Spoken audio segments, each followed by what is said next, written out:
Okay, I'm going to show you how to make a very simple outline and cut line of a one-colored image. So let's get started. First thing I'm going to just show you is if we do a screenshot of this and paste that screenshot into Illustrator, if I start to zoom in, you can see that we've got some blurring or pixelation, and we've also got some elements here that we don't want. So the way we get rid of those is we're going to trace this. And what's really happening there is if I go Command Y shows the lines or vectors that are there. And when I go Command Y and then Command Y to undo it, you can see that there weren't any vectors because it's an image. It's a raster made of pixels. Okay, so what we're going to do is we're going to go up here, Window, Image Trace, and because it's black, we're just going to trace it in black and white. And now that has made it a little bit crisper. It's got rid of some of those unwanted elements. Now, if I go Command Y, there's still nothing there because we haven't converted it into vectors yet. And the way we do that is we expand it. We click Expand. If you don't see Expand there, go up here, Object, Image Trace is down here, and then click Expand right there. Okay, but if I go Command Y, I can actually see that the square is still around it, and I actually don't want that. So what I'm going to do is press Y for the magic wand, bring it down here, click it, hit delete, and now Command Y shows that it's just the image. Okay, so let's get out of the magic wand. I want to save one of these, and I want to take another one, and I want to use, one of them is going to be for the outline, and one of them is going to be for the image that is going to go inside the outline. I just want to show you this one here. Because we've now turned it into vectors, we can actually edit it. We can change the color of the image. So let's do that. Let's have this be purple. Okay, here's how you make the outline or the cut line. The way I do this is I go up here, Object, Path, Offset Path. And Offset Path is going to take every one of those lines and do a copy of it, outlining it.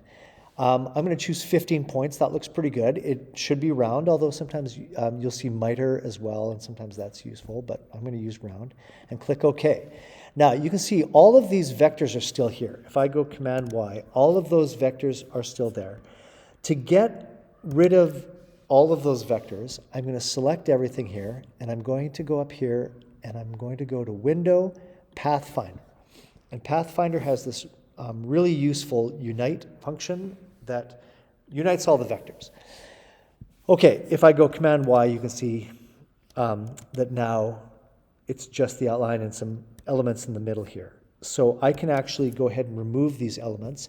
Let's select it, and let's reverse the fill and the stroke. So I'm just dealing with the strokes here. All right, so go to Direct Selection Tool and select these. And I'm just hitting delete to get rid of them because we don't want those elements in there. And now I have I had to press delete twice there, you may have noticed. Okay, so now we have this outline, and you can see that it's a pretty good outline here. Now, I might want to thicken this. So let's go up here.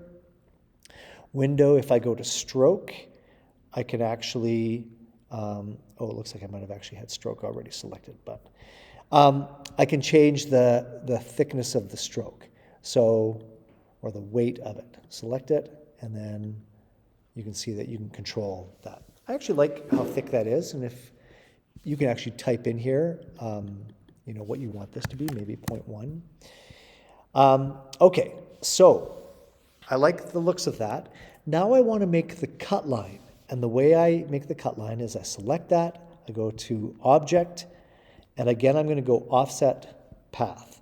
And tell you what, I don't want it to be 15, I just want this to be 10. So, okay, we go back to the stroke, and we have to make that stroke much thinner. So I just made it the thinnest it could possibly be. And now I'm going to turn this into the cut line. So I have to select it and make sure that you have something here that has color in it. If you're in the box here, you won't be able to make a new swatch. So I select this line, make sure that it is got a stroke in it. And I'm going to go to swatches. If you don't have swatches there, just go window and find swatches and bring up that little window there. Okay, and now I'm going to go to these 3 bars.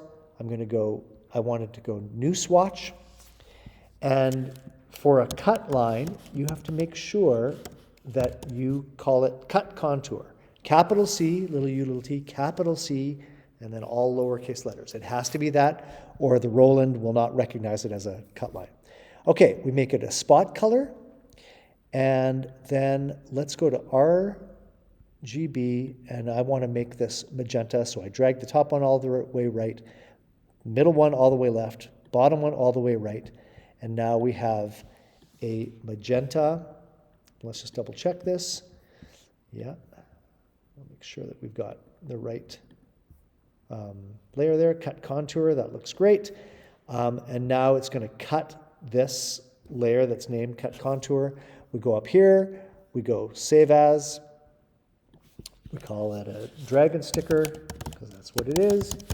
And we are going to save it as a .eps file, which is what our Roland represents. And I'm ready to now export this or save it and cut it.